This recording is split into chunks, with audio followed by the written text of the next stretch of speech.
In today's conversation, I sit down with Dr. David Fialho. He recently got his PhD from Georgia Tech. He was working in their Center for Chemical Evolution, so he was actually studying questions about the origin of life. And he and I ended up having a really great conversation. David is working on a model which acts as an alternative to the RNA world hypothesis. If you're not familiar with the RNA world hypothesis, I do recommend going and watching the animation, the Stated Clearly animation. What is the RNA world hypothesis? That'll really help you wrap your head around it. And it'll help what David talks about make a lot more sense. But as you'll hear, there are some fairly big problems with the RNA world hypothesis. David's work is looking at an alternative to that might be able to overcome those problems. So it's really fascinating. There's very few people working on this. Without further ado, I present to you my conversation with Dr. David Fialho.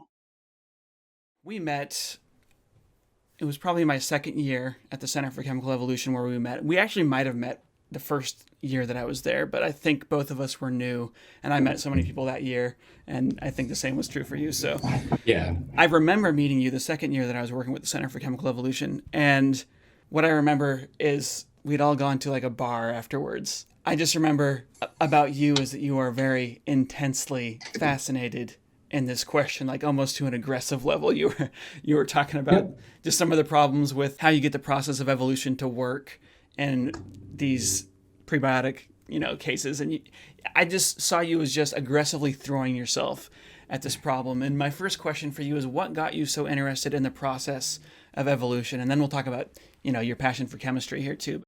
In general, I always liked many topics in science, but evolution in particular, I don't actually think it's that especially different than many other scientists. I was lucky to have people when I was young who encouraged and facilitated my childhood curiosity rather than dismissing it. So my dad was always willing to entertain, how children have the tendency to ask one question after another and parents just get frustrated after a while. My dad never seemed to get frustrated. So Cool. I felt there was never any stymieing of my inherent childhood curiosity. But I was also very lucky to have really great teachers. And one of them who I want to mention, I remember in high school, I had Dr. Oliveira for AP Biology. And she really showed me how cool science could be as a career. Yeah. So she had a PhD, and that was around the first time that I realized what a PhD was and what it meant. And then around the time when I knew that I wanted to get one. And in her AP biology class, I think I had already learned about evolution in middle school, but in her AP biology class, we learned about the details of the fine structure of living things, like cells and organelles and the macromolecules that make those up. And it was emphasized that all of that is the way it is because of evolution by natural selection. And I thought that was profound. Yeah. Something that was also really interesting in that class was that was the first time that I was ever introduced to the concept of the chemical origin of life in an official academic setting. I remember in the textbook, there was a small section on the origin of life in the textbook. It was less than a page. Right. And it mentioned the kind of things that you hear a lot, like the presumed conditions of the early Earth, the Miller-Urey experiment. But she went a step further. In Dr. Oliveira's class, we had a lab where we made coacervates, and we looked at them under a microscope. Coacervates are colloidal aggregates of molecules, usually composed of two different molecules that have opposite charges, so they aggregate. Right. So they spontaneously self-assemble in water, and their aggregates are large enough to see under a microscope. And the idea there was that there was no, besides adding the reagents together, there was no external guidance required to facilitate this self-assembly, and that it could happen all on its own. And principles like this in general could have operated on the early Earth to form the first living things. Right. So that's how those things formed as an interest in my mind. Yeah. So she was showing you that what can happen without evolution, And then she was also showing you what happens with evolution when you have, the complexity of the cell. Yeah, and I thought that was especially important because when you talk about evolution by natural selection, that is a totally sufficient theory to explain how life evolves and diversifies once it already exists. Right. But it was this unsatisfying hole in my understanding of how did that life come to exist in the first place. The theory of evolution doesn't explicitly explain that. So right, yeah.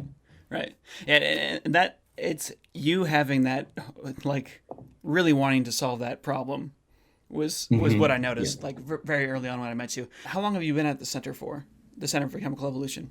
I think I was there for 6 years. So I'm in my postdoc now. I graduated in December. Yeah, I think I was there for a total of 6 years, six Yeah, and a half maybe. yeah. How satisfied are you with where we're at right now in Origin of Life?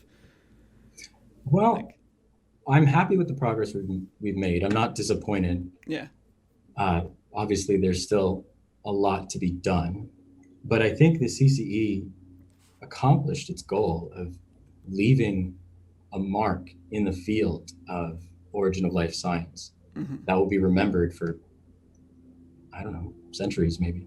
So, really changing the, I guess the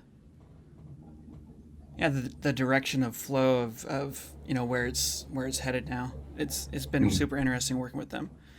For me, I assumed as an outsider, like before I first started talking to Nick, I assumed that we were further along than we are, and I think that that's pretty common.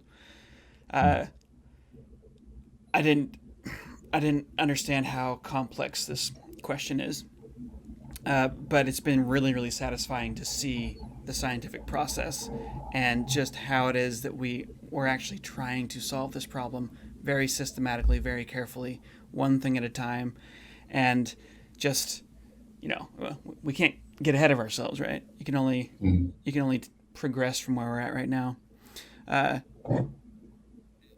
So you kind of answered both questions. As your interest in chemistry and your interest in the process of evolution, but like chemistry itself, I mean, just the atoms and molecules, chemical reactions, all that work, memorizing how all this stuff works. Like, when did the interest in that come for you? Was that at the same time?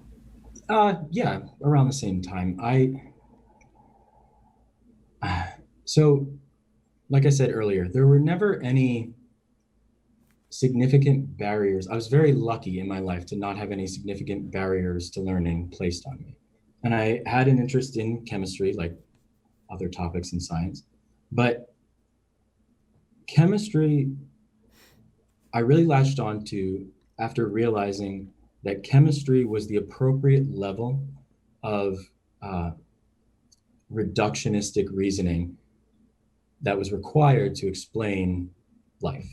Right. But not only that, it naturally made sense to me. I remember, I think it was like late middle school or early high school. That was around the time when Wikipedia was starting to become prominent. And I would hear about different types of molecules, about different types of phenomena in chemistry. And I was able to just immediately look them up. Yeah. And you can't get a complete explanation on Wikipedia, but that's actually good in a way because it made me more curious. Every piece of information that I learned, there were two new questions that formed. Right. Because of that, I think this is how people develop a passion about anything. Because you're already anticipating getting an answer for something, once you hear that piece of information, there's already a slot in your mind where it's supposed to go, and it's learned very easily. Yeah. So my passion just happened to be chemistry for that. Yeah, that's cool. So you're now working in green chemistry at the new lab. So you're done at the center. You got your PhD, but how often do you find yourself thinking about origin of life questions still? All the time. Yeah. Every day. Yeah. The work that I do right now is not directly related to the origin of life, but the principles that guide green chemistry and prebiotic chemistry are surprisingly similar. So prebiotic chemistry is the study of the chemistry that could have happened on the early Earth, preceding and leading up to life. Green chemistry is deliberately designing chemical reactions and chemical processes so that they are more environmentally friendly, more sustainable, and safer. Yeah. And it turns out that the kinds of things, the kinds of reagents, the kinds of reactions that you want to occur happen to be the same a lot of the time for the both of those. So the research that I'm working on right now, and that everybody works on in the lab that I work in, is adapting organic syntheses to an aqueous solvent. Most chemical reactions that are used by the fine chemical industry and so on, they don't take place in water, they take place in some organic solvent. And that's not sustainable because those solvents ultimately come from petroleum. It's obviously not environmentally friendly, and it's obviously not the safest, or nowhere near as safe as water. Right. And in prebiotic chemistry, we want water as a solvent because it's not, it would be surprising if there were any other solvent that were as ubiquitous as water. Right. So there are other solvents which are miscible. They mix fully with water that are proposed. But water is, the central one. Yeah. That's really interesting that there's such a parallel between the two fields because, yeah, I mean, Greg Springsteen, his work ended up, he was just studying metabolism, and he found a chemical reaction in there that you can do easily in a lab in water to create these, I think he's doing like marked amino acids or something that are used in research. But yeah, he studying origin of life chemistry, he found a really easy way to make these amino acids in just like room temperature water. Like, so yeah, it makes sense that you'd find a bunch of things in origin of life chemistry that are then applicable to, the type of chemistry we do in manufacturing on a regular basis. So that's pretty interesting. I've been working with people at the Center for Chemical Evolution since pretty intensely since 2013, and really trying to wrap my head around kind of where the whole field is going. And in my view, I would say that the most important question that we have, I mean, the question that if we were to answer this, maybe some research groups would even shut down because we're done. But, we definitely have champagne being opened all over the world. And that is that, if we could find a chemical system capable of open-ended Darwinian evolution, so there's something that's capable of replication and mutation, that would kind of be it. Like, that's the big open question for origin of life chemistry. And I know that there are some people who disagree with me. People want to get all the way to the genetic code. And I mean, that's obviously essentially, eventually necessary. But do you agree with me on that? Is it the main thing we're trying to get after is an open-ended Darwinian evolution? Yes, I do agree. I think that will be the first of many milestones in understanding not only how life began, but how it evolved from whatever it started as to extant life, or extant biochemistry. Yeah. I should mention here, folks, that David's opinions are his own, and yes, thank you for saying that. Yeah, so I worked in the Center for Chemical Evolution. My PhD advisor was Nicholas Hudd, but anything I say in this video does not necessarily represent the opinions of my colleagues. Yeah. Just my own opinions. So there are people who are not so replication centered, but I definitely am. And I am too, definitely. And a big chunk of the field thinks, we need to get replication with mutation before we can say that we have anything like biology. And then once you have that, things just explode. You can... Yeah, right. They want it for good reason. Yeah. If we're ultimately trying to explain how you go from, simple chemical precursors that could have plausibly occurred on the early Earth to something at the level of complexity as a bacterial cell, in my opinion, that could not have happened in the absence of an informational self-replicating molecule. So that's why. Right. And RNA has been the big focus lately, as far as, lately since probably the 70s, right? Yes. But before I get onto the RNA world and, issues with it, I could you explain for people what we mean when we say that we want a system that can undergo open-ended Darwinian evolution that is also prebiotically plausible. So there's two big things there. There's open-ended Darwinian evolution. I guess explain what you would say that means, and then we can talk about prebiotically plausible. Sure. So my definition of open-ended Darwinian evolution is, I think it was originally stated by John Maynard Smith. I'm pretty sure he was the first one.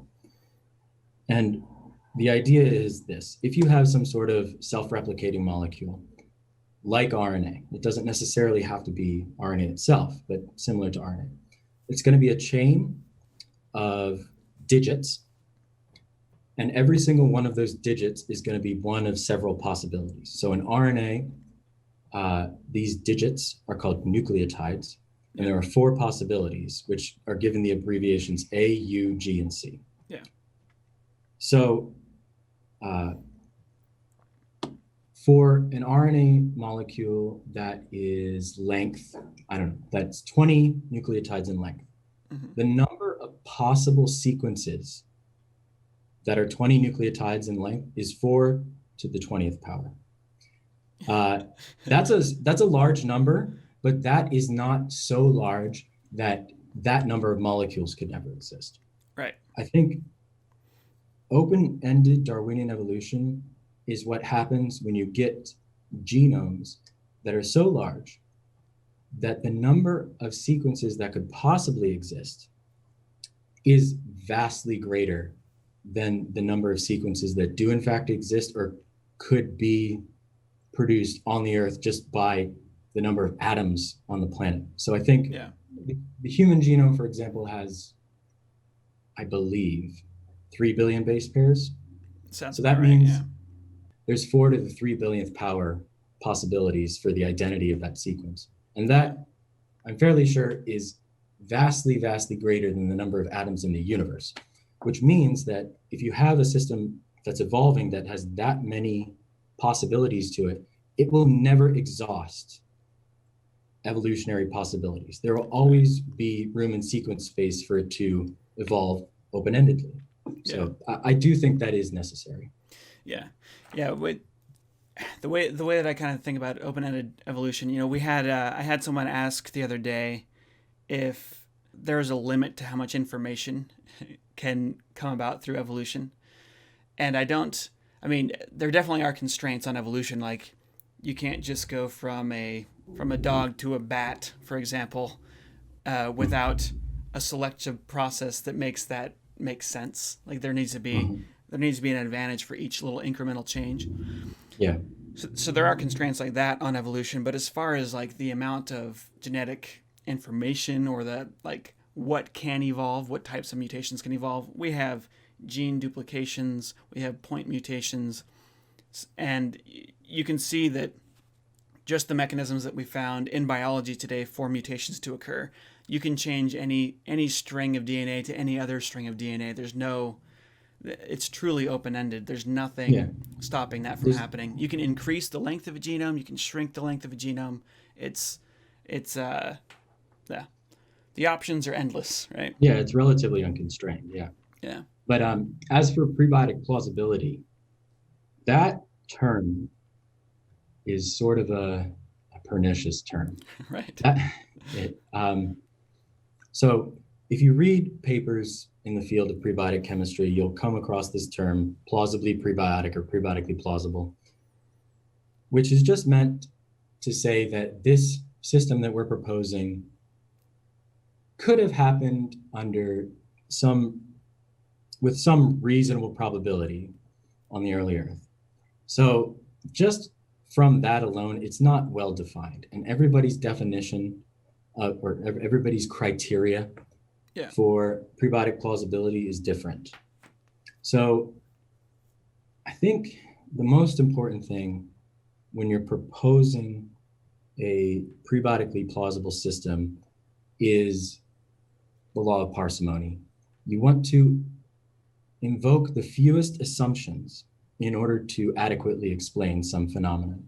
If you're trying to explain some phenomenon that requires this special condition that has a 10% chance of happening, and this special condition which also has a 10% chance of happening, and so on, eventually 0.1 times itself 10 times becomes a ridiculously small number. So it's a ridiculously low probability that that would happen.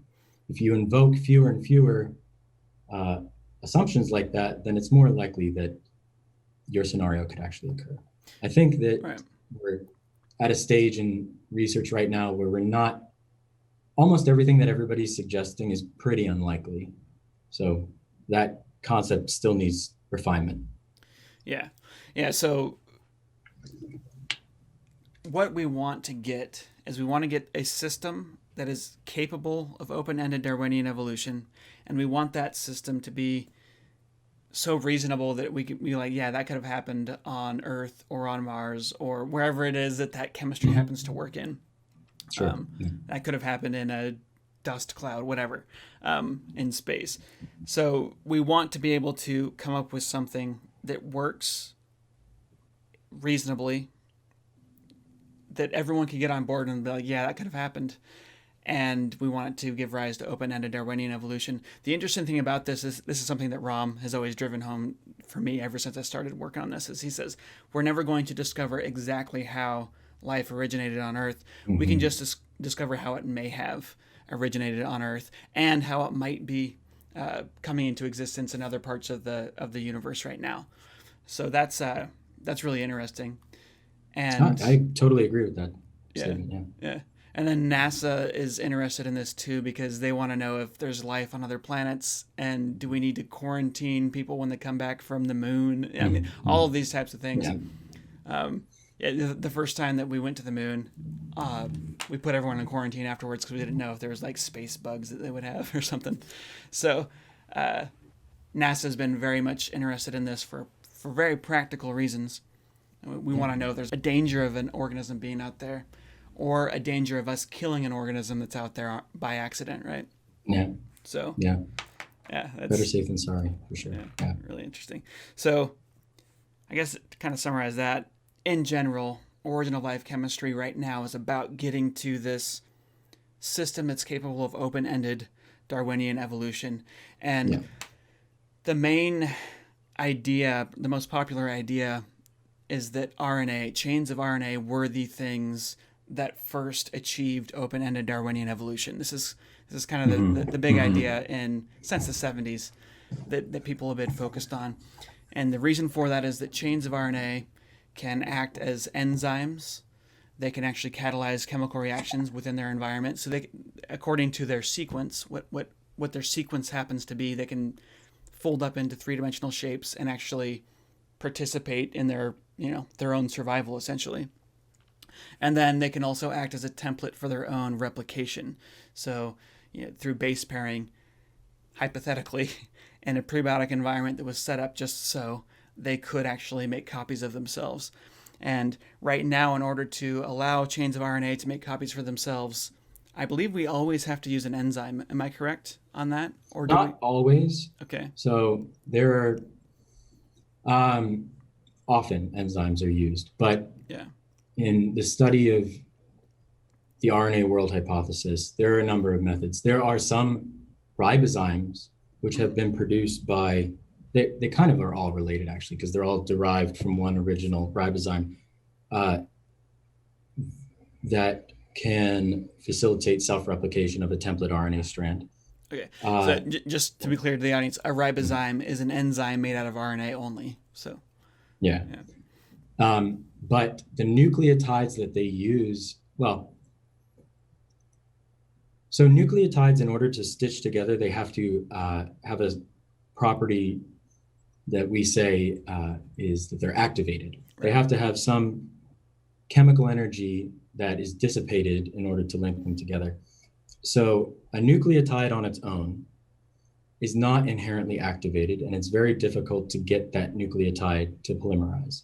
Yeah. Life today, extant biochemistry, activates its nucleotides by adding phosphates in a chain. Yeah. And it turns out that the bonds that are formed between phosphates release some energy when they're broken. I'm simplifying it. I hope I'm not oversimplifying it, but yeah. The dissipation of that energy is what thermodynamically drives the formation of an RNA chain.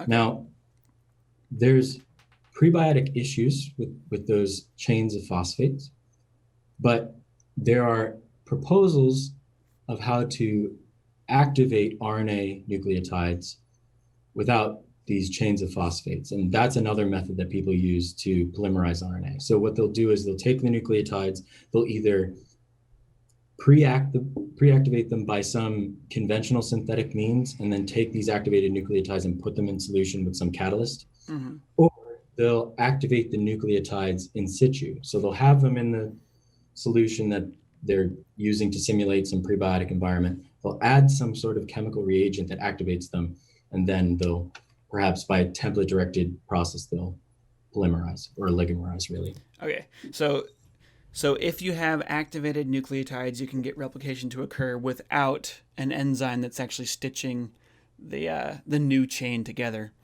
But otherwise, you need to use an enzyme. And would you say that these the chatter that I'm hearing in the field is that these pre-activated nucleotide systems are not prebiotically plausible? But I think that. Yeah. Yes, I definitely think that. But people are trying to fix that problem. They're trying to look for a way to activate nucleotides in a way that would have actually been able to occur on the early Earth. Yeah, so that's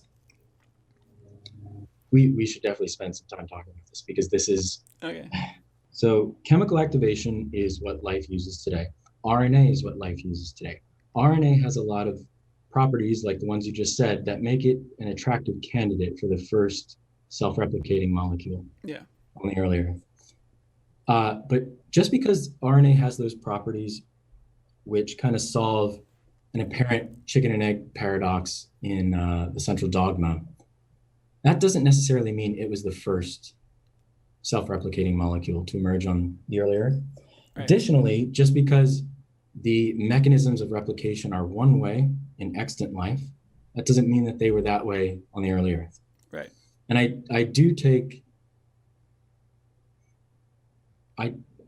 have a problem with this activation chemistry.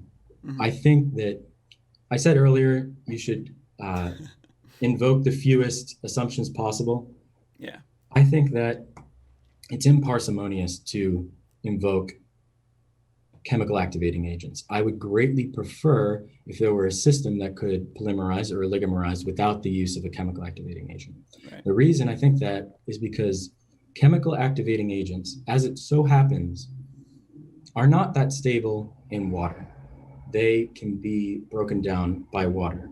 They have chemical energy, and the intent is to use that chemical energy to react them with a nucleotide to activate them.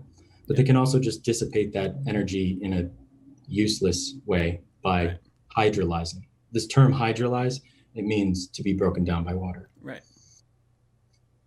So I don't think there's a great explanation of how a chemical activating agent could ever accumulate in significant amounts to be effective at maintaining replication for a long period of time. But there are many people who would go to great lengths to dispute that. So yeah. And most of the RNA experiments, we actually just take an enzyme from a bacteria, or I think it's a virus actually, and we just throw that in with RNA, and that will replicate the chains of RNA. So it uses each chain that already exists in the reaction, it uses that as a template to make a copy of it. Every other replication is a copy of the original. And then in these other experiments where they're using pre-activated RNA nucleotides, you can get the chains to form without an enzyme causing the reaction. But you have this other problem where on Earth, how the heck would you get pre-activated nucleotides to begin with? So there's this pre-activation problem with the RNA world, or this enzyme problem, however you want to look at it. And then the other problem with the RNA world is, like, where do you get nucleotides in the first place in high concentrations? So these nucleotides, amino acids pop out of all sorts of different chemical reactions that happen in space and would have happened on the early Earth. But nucleotides, fully formed nucleotides with their sugar backbones, that doesn't really happen. Am I correct in saying that? Yes, absolutely. The thing about amino acids, and I'll just be brief, Yeah. is that they're compared to nucleotides, they're in some ways simpler in that the only thing that is required to form an amino acid is there are 2 or 3 substrates, depending on how you look at it. It has to be a chemical group called an aldehyde, and then you have to have another chemical called ammonium cyanide, and all of those are pretty common. So it's whenever you have all those together, that tends to form amino acids. Nucleotides, as you said, they're trickier. Yeah. So should I just talk about briefly the structure of a nucleotide and explain why that's so difficult? I think if we just focus on, you've got a sugar that has to be in their proper formation. You've got a base, and then you've got the phosphate group. Earlier, you spoke of RNA nucleotides as being digits. To be clear, they're molecules, but they act as digits in the genetic system because they're repeating units. But the nucleotide itself is a very complex structure made of multiple parts, and this is the big complication in creating these in a prebiotic environment. Absolutely. So a nucleotide, which is a monomer of RNA or DNA, has 3 main components, as you said. The nucleobase, which is in RNA, it's either adenine, uracil, guanine, or cytosine. And then there's the sugar, which is ribose, but it's ribose in a specific configuration. Right. And then there's the phosphate, which is attached to the other end of ribose. Every single one of those components has difficulties associated with it for prebiotic synthesis. So just starting with the nucleobases. So there's 4 nucleobases that are usually found in RNA, the ones I just mentioned. Those are referred to as the canonical nucleobases. But if you look at model prebiotic reactions that produce the canonical nucleobases, they produce a huge variety of related molecules, and it's not immediately clear why these 4 were selected over a large number of possibilities. Right. In addition to that, the 4 that are found in life today, if you attempt to react them with ribose and water, or in any other plausibly prebiotic scenario, they are extremely reluctant to do so. Right. However, of the set of molecules that can be produced alongside the canonical nucleobases, there are some non-canonical nucleobases which react with ribose and other sugars rather readily. So that's a conspicuous phenomenon that says, maybe this isn't exactly how it started. Right. Yeah. Right. As for ribose is the one that I think is the biggest problem and is, well, ribose is a sugar. Yeah. What is a sugar? As a prebiotic chemist, I would define a sugar in the following way. A sugar is a molecule which formally can be considered as a oligomer of formaldehyde, or a derivative thereof. So formaldehyde is a small molecule. It's got 1 carbon atom, 2 hydrogen atoms, and 1 oxygen atom. So it's CH2O. Most sugars have a chemical formula, which is a multiple of that. So for example, ribose, which has 5 carbon atoms, is C5H10O5. So it's like as if you had linked 5 formaldehydes together. Glucose has 6, and so on. Yeah. The processes, the proposed chemical processes that produce sugars are rather non-selective. Right.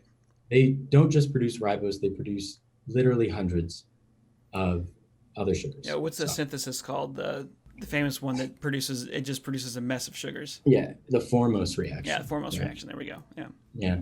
So the Formose reaction is really interesting because at first it seemed like that was a pillar that we could build this body of work on.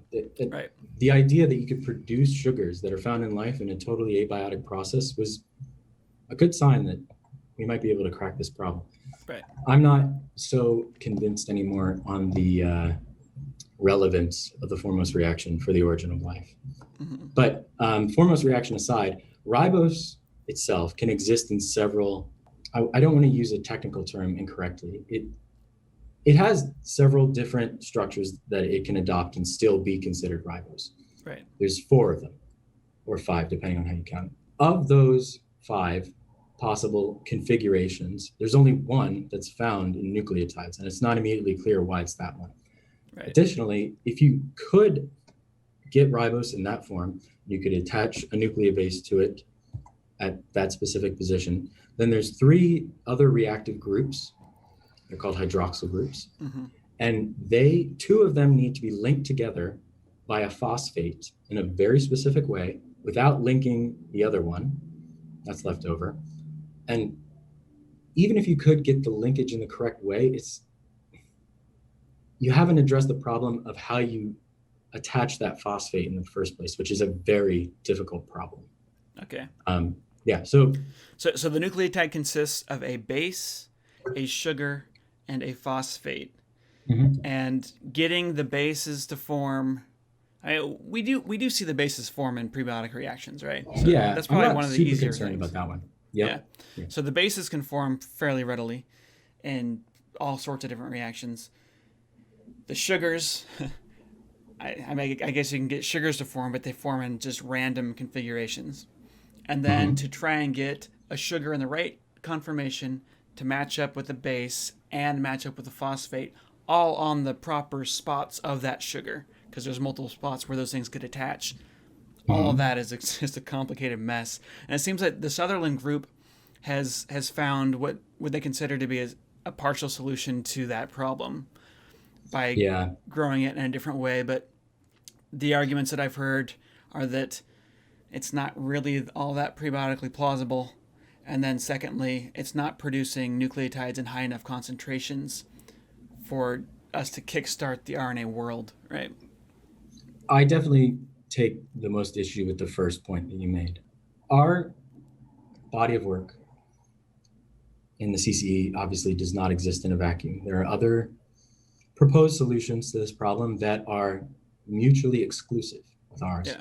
I don't want to admonish my colleagues or anything, but I definitely think that there are reasonable objections to be made with some of the proposed prebiotic syntheses for RNA nucleotides, and I'd like to just point out one of them.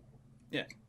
In the Sutherland synthesis, or the Sutherland-Powner synthesis as it's mostly called, there is a series of chemical reactions that's used to build up an RNA nucleotide, and it is a really elegant synthesis. And the genius in that synthesis is that it avoids the problem of the formation of the glycosidic bond. So the glycosidic bond is the bond that attaches the ribose to the nucleobase. Mm-hmm. And that's the bond that I said is very difficult to make. Yeah. It obviates that problem by first making a chemical intermediate that this chemical intermediate does not superficially resemble a nucleotide at all. Right. And the chemical intermediate contains atoms in it, some of which will eventually become part of the sugar, and some of them will eventually become part of the nucleobase. Mm-hmm. So it's already actually formed the chemical bond that's destined to become the glycosidic bond. Yeah, and that's genius too, because this is one of the problems. When I was a kid, we learned about the digestive system and the respiratory system, but really those things are all linked together. It's one system. And he was able to see that inside the nucleotide. We're thinking about the base and the sugar and the phosphate independently. He's like, no, what if we look at just the middle of this and build out from there? That is brilliant. Yeah, I would like to point out, though, that idea that I just said in full scientific detail was first proposed by Leslie Orgel, if I'm not mistaken. I don't think there was anyone before him. There is a problem with that method. Yeah. And the problem is this. To form that intermediate, which I was just talking about, you need to react 2 specific chemicals together. Their names are not really important, but I'll give you the names anyway. They are called glycolaldehyde and cyanamide. So you need to react glycolaldehyde and cyanamide together to form this intermediate compound. Right. Then, in the next step of the synthesis, this intermediate needs to react with another molecule, which is called glyceraldehyde. I think that right there, there's a huge, huge problem, which I know. I want to put this disclaimer out before I make this criticism. I'm aware that the research attempts are underway to fix that problem. Mm-hmm. But briefly, glycolaldehyde and glyceraldehyde are both sugars in some sense. Glycolaldehyde is the simplest sugar. It's C2H4O2, so formally it's a dimer of formaldehyde. Mm-hmm. And glycolaldehyde is a trimer. Okay, both very simple sugars. Yeah. The chemical processes that produce those molecules, it would be very unlikely that you would produce one without the other. Mm-hmm. And what you need in that synthesis is for cyanamide to react with one of them first in the absence of the other one, and then once the product is fully formed, react with the other one. Right. I think that that's very unlikely to happen. I think that, and it's not only that, glycolaldehyde and glyceraldehyde have such similar reactivities that if you had too much glycolaldehyde in the first step, it would react, the product that you get would then react with the glycolaldehyde that's left over in the same manner that it's intended to react with glyceraldehyde, but it would produce something that will not get you to RNA nucleotides. So there's a lot of issues with that. Yeah.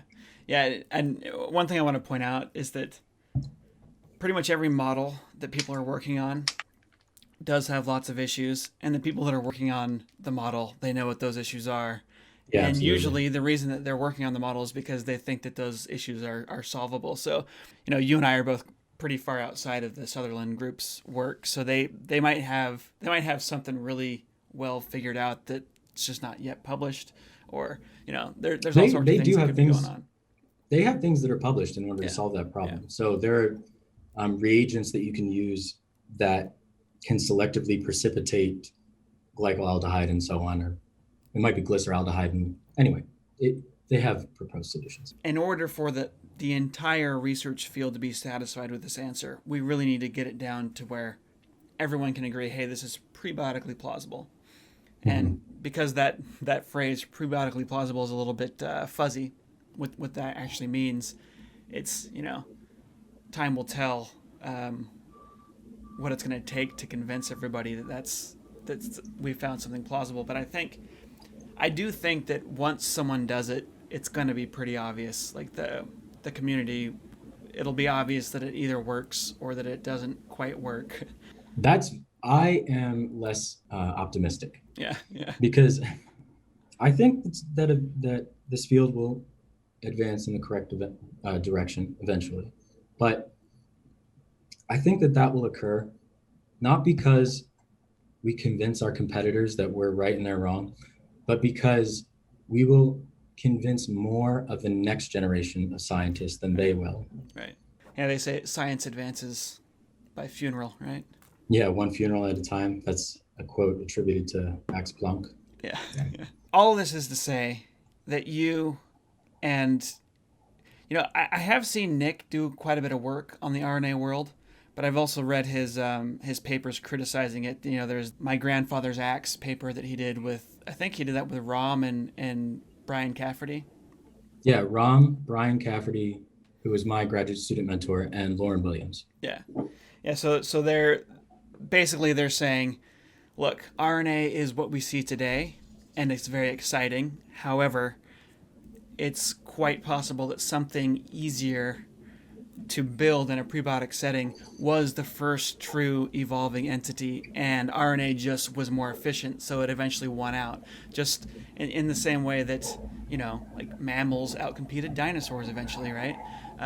It could have been an accident of history, of evolutionary history, which is the case of dinosaurs going extinct and mammals happening to survive the meteor impact. But it could have been that RNA was just ended up being better. So you have some simpler system that's not as efficient as RNA that gives rise to RNA, then RNA takes over, and then it's the only thing that we get to know about because we live in modern times and the other things extinct now. So you guys are working, Nick has come up with this Proto-RNA. So the system that we're working on or that I worked on in my PhD, it is a hexad, which means that it is a self-assembly that has 6 components. So this is a hexad of bases. So Yes, it is. Yeah. so these are nucleobases Yeah. that So form these discs. in extant life, in RNA,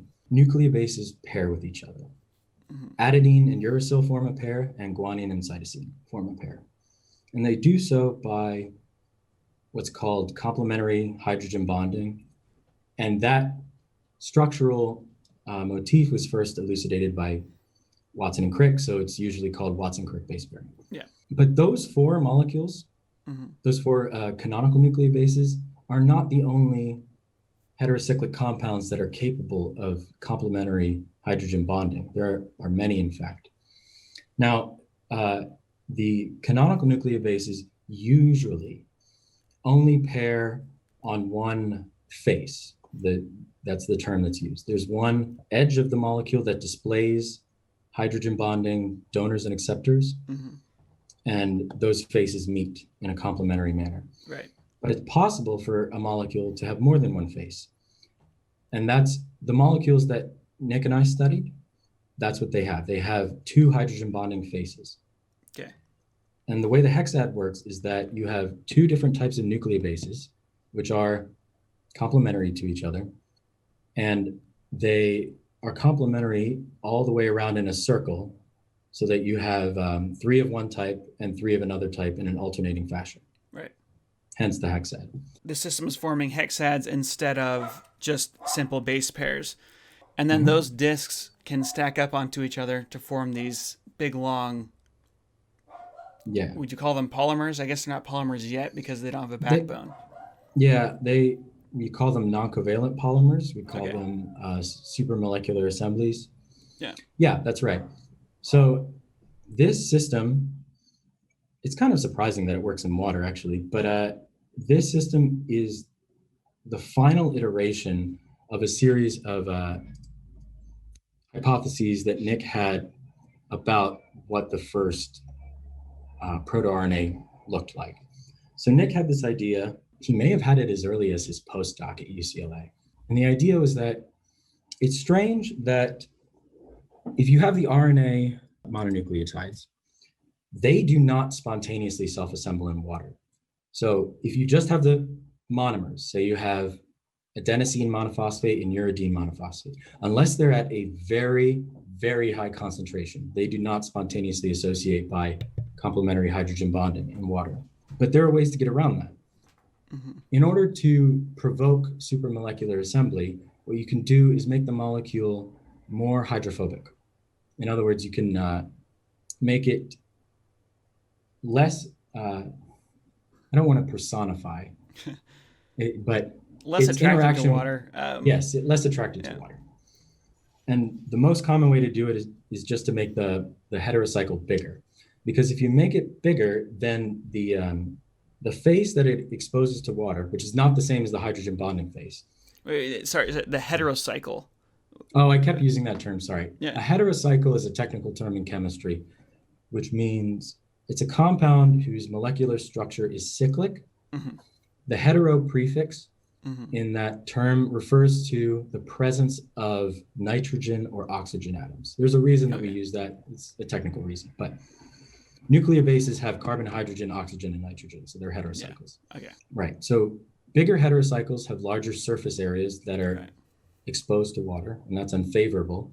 So in order to reduce that thermodynamic unfavorability, the faces tend to stack on each other in water. So all you really need is to get a critical surface area so that they can stack. The stacking and the hydrogen bonding are not independent, they're synergistic. So Nick went through several iterations of candidate systems. And then I think it was around 2010 or 2011, he did a sabbatical in Spain with a professor named Ramon Arita. And he synthesized a molecule there which he thought would be capable of forming a hexad in water.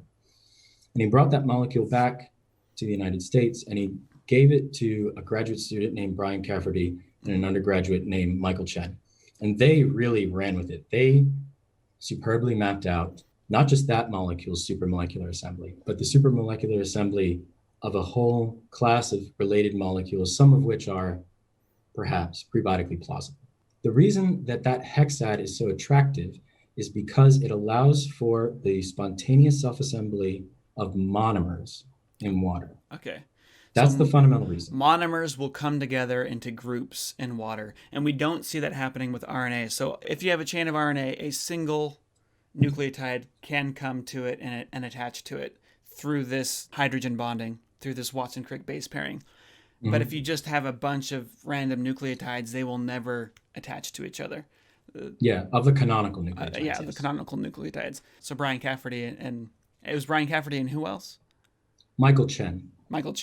They found a whole bunch of other bases that will form hydrogen bonds with each other in water. They form these hexad groups. So yes. And then those hexads will stack. Do all of them stack, or is it just one specific type that will stack? It depends on what you attach to the molecule. That is, so you have the hexad, right? But then from this column of stacked hexads, there can be, we call them substituents. It means other parts of the molecule that are sticking outward from the supermolecular assembly. The precise structure of those substituents affects self-assembly. So some of them can form these stacks, some of them cannot form long stacks, some of them form short stacks. I don't know if we have any evidence of the formation of isolated hexads. That would be difficult to prove, but there are varying degrees of supermolecular assembly. Yeah, when I've drawn it in my animations, I show the hexads form first and then they stack, but that's for simplification of animation. Actually, is why I chose to do that. So you're saying that you might have the stacks and the hexads are forming at the same time. So like I don't know exactly because it's very difficult to investigate. It's possible that the hexads do form first. But the thing is that their lifetimes are very short, right? Yeah. So it could form a hexad in water, but it's a matter of how long does that persist? It's just going to get bumped and fall apart. Yeah. But if the concentration of those molecules is high enough, then those isolated hexads might persist for long enough that they encounter another hexad. Right. And if that occurs, then you can start to get the supermolecular assembly. Here's the cool thing about all this. Individual RNA nucleotides, or nucleobases even, they cannot find each other in solution to form anything that looks like a chain of RNA. They need to be catalyzed by other molecules in the environment to form a chain in the first place. The molecules that you guys are studying, they do automatically, just in water, they self-assemble into a chain-like form.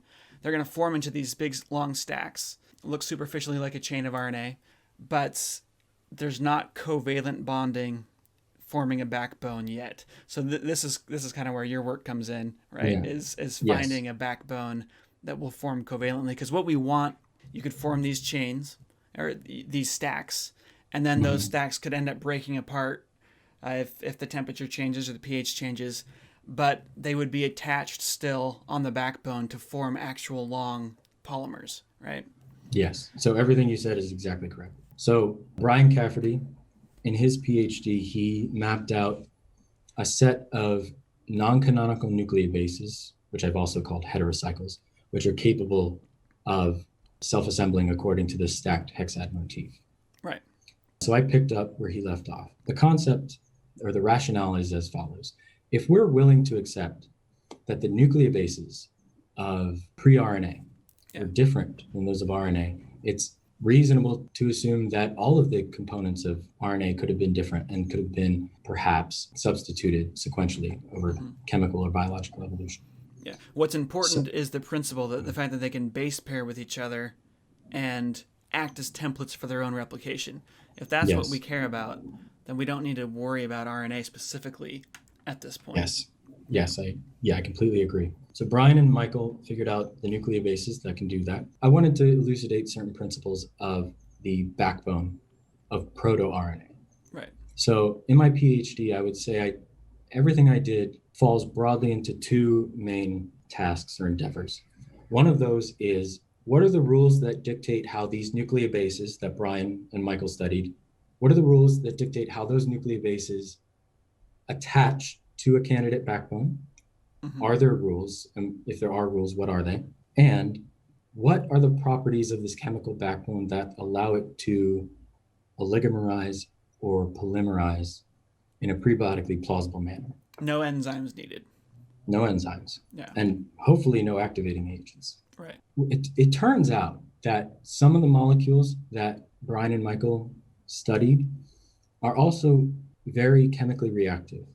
Mm-hmm. So they can react with ribose and other sugars in water to form these candidate monomers. And that's fine, but I have issues with that.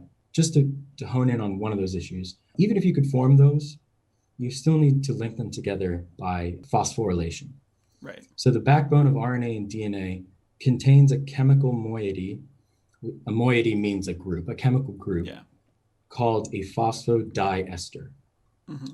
What that means is phospho means phosphate, which is PO4, and di means two. And ester just is a type of chemical linkage where you link an acid with an OH with the expulsion of water. That's the general definition of an dehydration reaction. Yes. The phosphodiester is a very difficult bond to form in water in a prebiotically plausible manner. Now, there are people who are working on this problem. Some of my colleagues are, and I take their effort seriously, but I am skeptical still. Instead of explaining why I don't like those, I'll just tell you about mine and why I like the system that I worked on. Yeah. So you had Jay do an episode, and he explained the DEPSI peptide system. Right. Now, that system was originally intended to explain the emergence of peptides on the early Earth, and it did a great job in doing that. But another really interesting feature of that system is that they formed oligomers without the use of a condensing agent. And I was really enamored with that. Yeah. Because I thought it was a simpler explanation. They were forming covalent bonds between monomers, in this case, monomers of amino acids and what's the other one? The Hydroxy acids. Hydroxy acids. Yeah. Without any sort of enzyme, without any sort of pre-activation, nothing. Just by hydration, you get it wet and then you dehydrate it. You make it dry out. So it's like this could happen in a puddle. It's so cool. Yeah. It was so parsimonious. It invoked so little and explained so much. The oligomer length was impressive too on prebiotic standards. And you can form these oligomers just by environmental fluctuations. Yeah. So that was really cool. They're making peptides, which are really simple, short proteins. But those proteins, it's not obvious that proteins could act as templates for their own replication. So proteins in and of themselves are not a good candidate for an open-ended evolving system. Yeah, because they proteins can't, per se are not. Yeah. There are people that are looking into this, like maybe there's a possibility that proteins can actually act as templates for their own replication, but it doesn't seem super likely. The nucleotides can act as a template, but they don't form in a prebiotic environment. So this is why combining these two systems could be a game changer. Yeah. You hit the nail on the head there. So the thing about the nucleic acids, RNA and DNA, that facilitates the self-assembly is the Watson-Crick base pairing, but it's also the geometry of the backbone that places the nucleobases in a certain conformation to base pair. So I went into the lab one day. I was aware of the work that other people were doing in the lab, including Jay's work. I had a colleague, his name's Sunish Krunakaran, who's still there, and he was performing this synthesis to make this model compound. Now, the compound that he was studying was not intended to be prebiotic, but it was a very useful tool for elucidating the principles that guided self-assembly of these systems. And I'm an organic chemist. I wanted to know the mechanism and everything for everything everybody was doing in the lab, his included. So I learned what the reaction was and I knew what its mechanism was. And I thought to myself, if we just changed one of the substrates in that synthesis, you might be able to synthesize a hydroxy acid that is attached to a nucleobase. So I call it, there's no terse way of referring to that. I usually just call it a nucleobase functionalized hydroxy acid. So, yeah, I Rolls know. off the tongue. Yeah, but hydroxy acids, yeah, hydroxy acids, as Jay explained, have the special property that they can oligomerize in water, well, from water, Right. without a condensing agent. So Yeah. I was like, I'll just try this, and if it doesn't work, no big deal. But if it does work, that could actually lead to something. So I did try it, and the synthesis, as it so happened, it did work, and I isolated this molecule. So I was pretty excited about that. And I told Nick about it. And he was like, oh, that's cool. Let's just put that on the back burner for now and we'll get to it eventually. I told more people about it in the CCE and people started getting excited about it. I was finishing a project that Brian Cafferty had started. I started working on this molecule. And Nick had the idea that what we should do is not use just this molecule, which is a nucleobase functionalized hydroxy acid, but let's attach an amino acid to it. And that heterodimer, I call it a heterodimer because it's a dimer of a hydroxy acid and an amino acid, that heterodimer will serve as our monomer for our candidate protonucleic acid. I said, okay, that's great. That sounds great to me. Mm-hmm. Now, why did Nick think that this was prebiotically plausible or reasonable? Okay.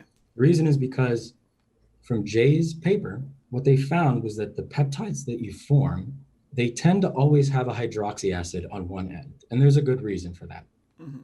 So what I was doing is I was just making a very short cassette where it was only one amino acid with a hydroxy acid on the end, which we already had a postulated prebiotic mechanism for.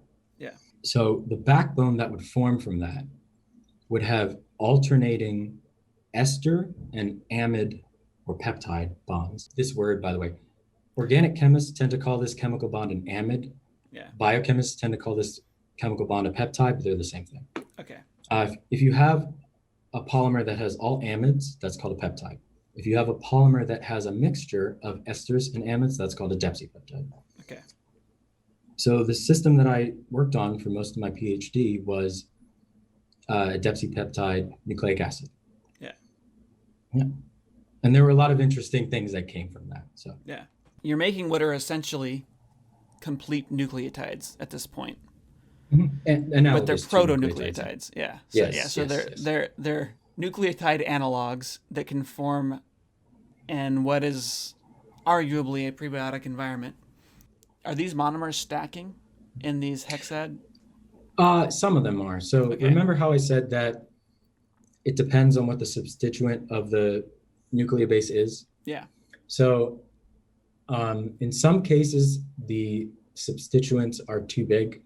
It's actually not that they're too big, it's that they have too much negative charge. But there are things you can do to facilitate self-assembly. Like you can add certain salts, like magnesium, which enhance supermolecular assembly. But the key feature of these protonucleotide candidates is that they can spontaneously oligomerize in the same exact manner as Jay's system. There is a small difference though, which I'll explain. If you have a solution of these in water and you evaporate that solution at elevated temperature, to a very small extent, they will link together. The extent to which they link together is much smaller than the extent to which Jay's molecules link together. Okay. The reason for that is because they are much bigger than the molecules that Jay was studying, and they have far stronger intermolecular associations with each other, which means that when they dry down, the physical state that they form when they deposit is microcrystalline. It's not, there's no diffusion that can occur. The molecules aren't very free to move around and encounter each other and react. So what we found, I think, is incredibly, it was like intended to solve one problem, but if you actually think about it, it's the more likely scenario that could have occurred. Nick had the idea, he was like, you know what, why don't you add some benign organic compounds to this solution and then let it dry down and see what happens. The paper's not out yet, it's near completion, but I don't want to give away too many details before we do publish it. He proposed 2 heterocyclic compounds, and I tried those 2 and about 8 others. Yeah. And the two that he proposed worked. They made the oligomers longer, but there was another one that I chose that has some special properties that was the best out of all of them. So here's what happens. You have the solution of your protonucleotide in water, and you have some sort of heterocyclic compound also dissolved in there. Mm-hmm. That's more realistic prebiotically because it's unlikely that you would ever find these compounds pure as we prepare them in solution. So that's why I think the idea is so attractive. When it dries down, it deposits now not as a crystalline solid, but as a glass-like film. Okay. So it's, instead of looking like a white powder, it looks like a very viscous gel that coats the bottom of the test tube. Right. And in this state, it's not actually a true solid. It's not a crystal. And there is diffusion that's allowed to a small extent. And if you let them dry down for long enough, they will form oligomers, which are up to 8 units in length. Mm-hmm. Now, by J's standards, that would be 16 because our monomers are themselves heterodimers. Yeah, okay. Yeah. So they're not quite as long as the ones that Jay was observing, but they're almost there. Mm-hmm. So you're getting backbones to form. You're getting chains to form. Mm-hmm. They're fairly short chains, but they are chains. Is the stacking? Are we still forming the hexads and the stacks with this? Is that what's facilitating this, or is that completely just absent from this process? Its role is not clear yet. It's not clear whether or not the stacking is taking place during the drying process or in the dried deposited phase. Mm-hmm. However, the stacking is still very important because once you form these oligomers, you can rehydrate the sample. So you bring them all back into solution. And as long as a pairing partner is there, they will spontaneously self-assemble, but in a selective way. I'm trying to think of which detail I want to hone in on. I'm going to choose one which I think vindicates this system the most. Mm-hmm. So this oligomer that is formed without a chemical activating agent is formed through a type of bond called an ester. Oligomer is chain, right? Oh, yes. Sorry. Yeah. I'm using technical terms. It's linked together by esters. Mm-hmm. The ester is not the same as the phosphodiester.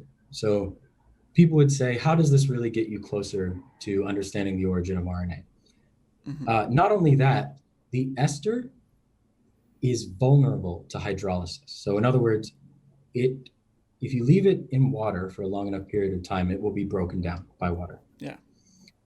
But the really cool thing that we found is that when you have these oligomers and they have a pairing partner in solution and they undergo supermolecular assembly, the rate of hydrolysis is greatly diminished when they're assembling.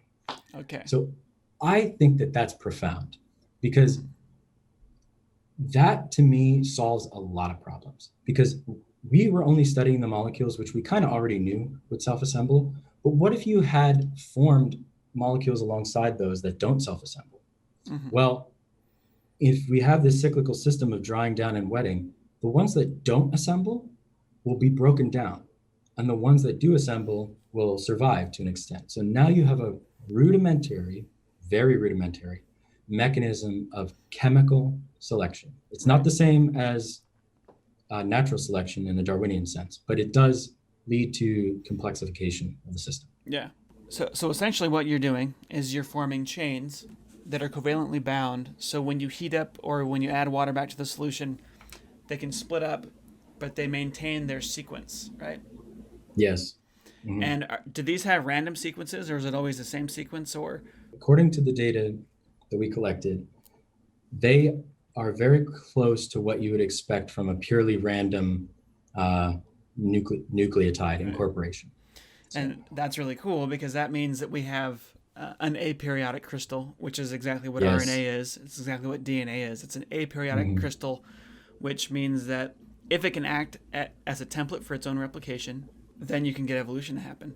Hopefully, yeah, eventually. Yeah. We haven't, I really should emphasize that we have not demonstrated replication or Darwinian evolution with this system, but it's a good start. Yeah. Okay, So, let's talk about replication here real quick then. Instead of having a two-sided chain of RNA or DNA, double-sided, you've got a hexad. And does it always have to pair in a hexad form, or can you get just double-stranded versions of these molecules? it does not necessarily have to form a hexad. I think in most cases it will. Okay. But I don't think the formation of a hexad is detrimental, because if you have so in DNA and RNA, when they're replicated, you have one template strand and one daughter strand. Yeah. If you have a hexad, you would have perhaps we haven't demonstrated this yet, but you would have one template strand and 5 daughter strands. So I definitely don't think it's to its detriment. Well, 2 of those daughters would be identical to the template, right? And then Exactly. 3 would be the anti-sequence, or that's the exactly reverse right. sequence. Oh, that's so cool. Okay, so this could actually be even more efficient than the current system as far as making copies of yourself goes. Yeah, perhaps. We'll see. Time will tell. Yeah. So there's a couple things that strike me with this. First of all, is that it's amazing we found a completely alternative system that we think will be capable of replication. Maybe you can get replication. Definitely make sure to say maybe, because we haven't shown it yet. Yeah. The other crazy thing about this is just if you think about the space that exists to be searching for molecules that can undergo Darwinian evolution, life is using RNA and DNA as the replicating, evolving molecules. You guys have possibly found an alternative. If you can really show that this is an alternative, that this really does work, that makes me suspect that there might be lots and lots of alternatives, because the chance of you happening to find one based on your, one research group in Georgia, if you guys really did find one, that means there's probably a bunch of other ones out there. That is the exact attitude that I had coming into graduate school. Okay. So here's the thing. I skipped over a lot of failed trials in explaining how this came to be. Right. We tried many different types of chemical bonds for the backbone, and the ester just turned out to be what worked. So that was by no means our first candidate. It's just we kind of went through a process of elimination and arrived at just this one. Mm-hmm. I'm not saying that's the only one that could possibly form under prebiotic conditions, but from all the evidence right now, I think it's the most likely one. And I think that if a self-replicating molecule were to emerge elsewhere, that, I'll stick my neck out. I'll say that I think it would be most likely linked by esters with all the evidence that I have at this point. If it's forming in water, it's esters. From water. So the esters don't actually form. Yes. Yeah, because they form when water is dehydrated. Yeah, okay. So I believe there are some alternative chemistries that are based on what's the one on the moon of Jupiter? They think that the solvent there is Titan. They think the solvent is like methane. Yeah. Yeah, that would be totally different than here. Yeah. Completely different. Completely switch things up.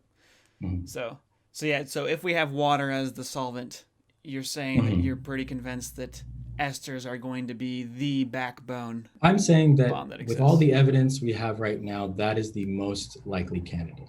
Yeah, that's what I'm saying. Okay, cool. My mind could change with evidence that disputes that. Yeah, exactly. Yeah. Well, great. So how is the rest of the community reacted to this? I know that your work is not yet published specifically on the backbone stuff, but I know that for a long time we've had these stacking that these bases can form the hexads, and that those hexads can stack in a gene-like manner. That's been known since 2012 or something, 2013. Yeah, in water, yes, but in other solvents, even longer ago than that. So yeah. Okay. So is the rest of the community getting excited about this, or is it too early? People are like, I don't even understand where you guys are going with this. I did talk to one synthetic chemist who said, I have no clue where they're going with that. I don't know why that got published in Nature. They were so baffled by, because I think Brian Cafferty's paper was published in Nature, right? Yeah. So one of Brian's first author papers That's the one that I'm second author on. That's in Nature Communications. Yeah. And he didn't have the foresight to see where you guys are headed with this, with the backbone formation and all. And so he didn't understand why that was significant. But has this been able to reach the rest of the community? Are they aware of what's happening here? They're aware, but I find a mix of degrees of people taking us seriously. You know what? I'm just going to say it. I've noticed that there is an inverse correlation between the age of the researcher and their propensity to take us seriously. So in my experience, a lot of my contemporaries, they're more willing to accept the legitimacy of a proto-RNA than some of the more established scientists. Right. And I feel like the reasons for that are kind of obvious. So, yeah. Well, yeah, it's the direction that you've been heading on your whole career. You do get kind of stuck in that. And then also there have been so many proposals that have ended up being just dead ends. I mean, I think that after you've been in the field for a while, you're like, no, we're going to stick with this one that seems to be working, RNA first. So it does make sense. I mean, I feel like if I've been working in a field for a long time, someone came to me with a brand new idea, I'd be like, okay, show me that it works first, and then I'll care. Yeah. Show me that it works. That's fair. Yeah. Show me that it works, and show me that you can easily explain to me how it works, and then I'll give it the time of day. So I actually get emails all the time with like people who have these unique ideas about how evolution really works or how the origin of life really works. One of my friends who does a lot of stuff on YouTube with physics, he gets people sending him a theory of everything all the time. And these are like books that people are sending him. And so it's like some random person on the internet might be correct. They might have figured out the theory of everything in physics that unifies gravity and quantum mechanics and everything. But I'm not going to read this book to find out and all these crazy math equations, because most likely they didn't figure it out. And I think it's probably like that. I mean, obviously you guys are a legitimate lab. You're not random people on the internet. But for an established researcher that's been working on this for a long time, new ideas are cheap, right? Absolutely. So it's totally fair to say, I'll take you seriously once you present some evidence. I have no problem with that. But I definitely think that there are other researchers out there that it doesn't matter how much evidence we accumulate and present, that they'll never be convinced. Yeah, I'll just leave it at that. Okay. Yeah. I come across that all the time in the creationist world. But that it's unfortunate to hear that people are like that in the actual field of organic chemistry. So. Yeah.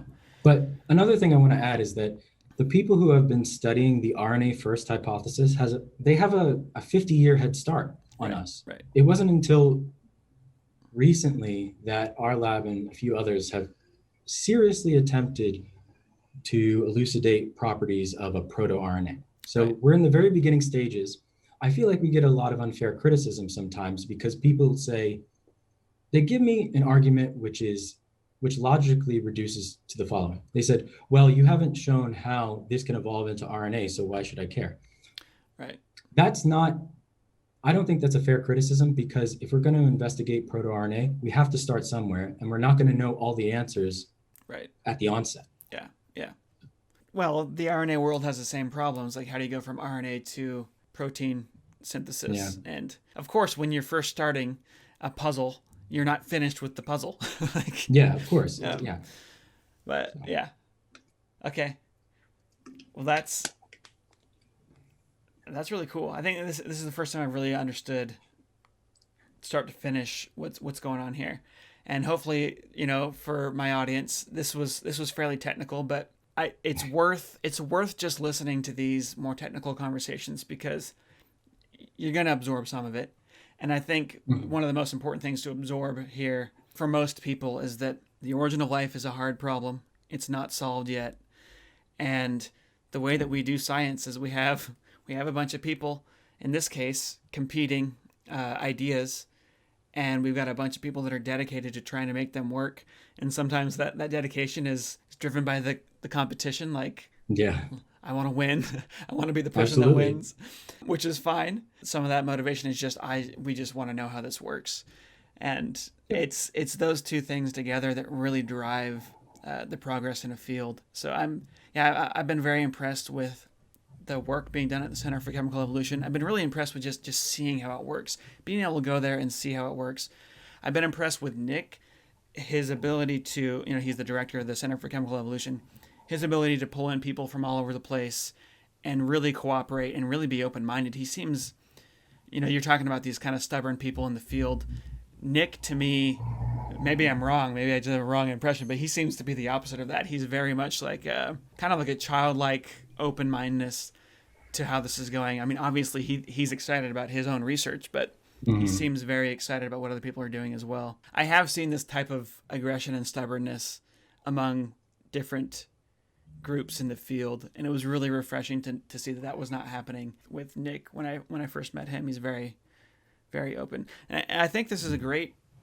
The center was funded by the National Science Foundation, and it was given a healthy chunk of money. Yes. To try and get a bunch of different labs on the same page that might otherwise be competing with each other, and I think that was a really good move. I'm glad that we could agree to. I guess I kind of want to use the word compromise. I don't know.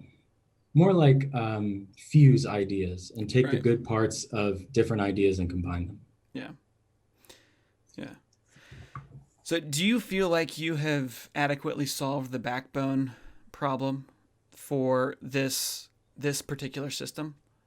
Not at all. Okay. No way. This is just the start. Not only that, the system that I was using was a model of what could really happen, but there were a lot of features about it that were not prebiotically plausible. Okay. And we don't claim that every single feature of the system is prebiotically plausible. We just have to be reasonable about the level of complexity that we can possibly include in one study. So there are certain variables we have to hold fixed. Like one of the variables that I held fixed and did not even attempt to address was chirality. The molecules that I used in my study were homochiral, which means they were only of one-handedness. Yeah. That is an open question, as you and Jay discussed, and that's an open question in the origin of life. I'm not saying that this system addresses that question. That's yet to be answered. I just think that it's a good start. Yeah. That's what I really see it as. I think I asked, maybe I shouldn't even be asking people this question, but it's kind of fun. If you were asked, gun to your head, to predict when this problem will be solved and when will the scientific community get on board behind a prebiotically plausible system capable of open-ended Darwinian evolution, how long would you say that's going to take us? I mean, it's totally speculative. If I were in that scenario, I would be in trouble because I don't think I'd be able to adequately answer that. But let's put it this way. I think all right, I'm going to be optimistic. Let's say in a maximum of 3 scientific generations, the idea of proto-RNA will no longer be controversial at all. Yeah. It'll have accumulated enough evidence by then that it's seen as legitimate. I think that there will be enough iterations of new people coming to the field that they'll look at both sides of the argument without any prior bias and be able to understand that certain ones have deficiencies that are not present in other theories. Mm-hmm. But that doesn't mean the problem is solved. So here's something that I wanted to mention. I think that prebiotic chemists have a really bad tendency of being impatient. Yeah. They want to solve the problem now, today. Mm-hmm. The worst, in my opinion, manifestation of that impatience is the RNA world hypothesis. The idea that, if we just explain how RNA could be formed prebiotically, then we've done it. Right. That makes no sense to me. I think that once you get a proto-RNA, that's a long way to high fidelity replication, which is a long way to cellular life, and so on. Yeah. It probably took, millions of years. And I think at best we'll understand the general principles that occurred, and I'd be satisfied. if that's what we arrive at. Well, would you consider, okay, just going with the RNA world for a minute here, would you consider a self-replicating chain of RNA to be alive? I think that the concept of livingness, of whether or not something is alive, is kind of an artificial imposition on the way reality actually is, because it's a convenient heuristic for human beings to understand something. Yeah. And I'm going to use an analogy. So when I was in high school, in AP biology, we learned that there were 5 kingdoms of life. There was animals, plants, fungus, protists, and Monera. So this last kingdom, Monera, composed all prokaryotic organisms, all bacteria. Bacteria and archaea, because we didn't know that archaea was a thing. That's exactly where I'm going with this. Okay. So then Carl Woese and others figured out that kingdom system, which is based primarily on physical homology, is not actually an accurate representation of how life evolved on Earth. Mm-hmm. In fact, at first we thought there's 3 domains, bacteria, archaea, and eukaryotes. Now I think the most recent version of that is that there's actually only 2 domains, because eukaryotes are actually a subdomain of archaea. Okay. But anyway, the point is that this group Monera, which we artificially imposed on reality, had members in it which were more distantly related than members outside that group. So the archaea were bunched in with Monera, but archaea are closer to some eukaryotes than they are to bacteria. Yeah.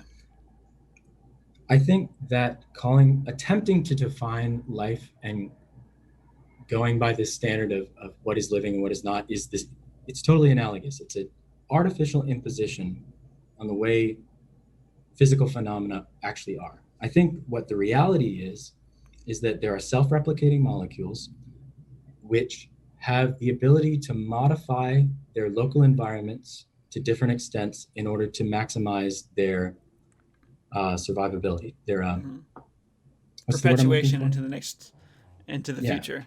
Yeah. To maximize their fitness. That's the term I was looking for. So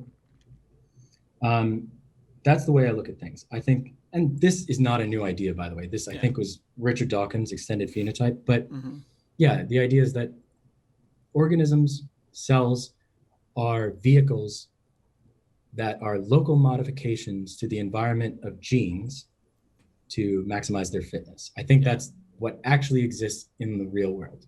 If that system reaches a level of evolutionary sophistication, at some critical level, that's what human beings intuitively interpret as living. Yeah. But the true concept that really exists is informational self-replicating molecules. Yeah. So we are survival machines for these replicating molecules to exist inside of. Yes. Yeah. That's that. I really love that that view of life. It's crude in some ways, or like offensive in some ways, to think of yourself as just this vehicle, but it's so beautiful in its simplicity and I would say its accuracy. I mean, we are built by these genes. They will copy themselves, and the copies of them will live on while I die. In that manner, though, it would seem that once you reach a chain of RNA or a proto-RNA that is capable of open-ended Darwinian evolution, you have achieved the goal of origin of life research, because now it's just a matter of what is that system going to end up building for its survival machine if you let it just go indefinitely. Like I said earlier, that is definitely the biggest milestone right now. Right. I think that we will be surprised to find how complex and how nuanced the evolution of proto-RNA to RNA really is. And that itself, I think it'll open up a lot of perspectives for understanding other things. Yeah. Like, I think that maybe we'll come to find that the emergence of self-replicating molecules in the universe is a relatively common phenomenon.